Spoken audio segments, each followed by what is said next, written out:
દેશમાં ચૂંટણીઓ જેમ જેમ આગળ વધી રહી છે તેમ આતંકવાદી હુમલાઓનો ભય પણ વધી રહ્યો છે। દેશનું સુરક્ષા તંત્ર ચૂંટણીમાં વ્યસ્ત છે ત્યારે તેનો ફાયદો ઉઠાવીને આતંકવાદીઓ પુલવામા જેવો હુમલો કરે તેવી ભીતિ છે। એ સંજોગોમાં જ વારાફરતી વારા પહેલા જયપુર, પછી દિલ્હી અને હવે અમદાવાદ એરપોર્ટ બોમ્બથી ઉડાવી દેવાની ધમકી મળતા સુરક્ષા તંત્રો દોડતા થયા છે। અમદાવાદની સ્કૂલ બાદ એરપોર્ટને બોમ્બથી ઉડાવી દેવાની ધમકી મળી છે। કોઈ અજાણ્યા ઈમેલ આઈડી પરથી અમદાવાદ એરપોર્ટને ઉડાવી દેવાની ધમકી મળી છે।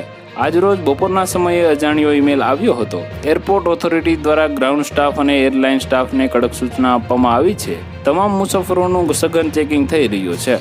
થોડા દિવસ અગાઉ પણ એરપોર્ટને બોમ્બથી ઉડાવી દેવાની ધમકી મળી હતી। આજે દિલ્હીની 3 હોસ્પિટલ, દિલ્હી એરપોર્ટ અને જયપુર એરપોર્ટને પણ બોમ્બથી ઉડાવી દેવાની ધમકી મળી છે।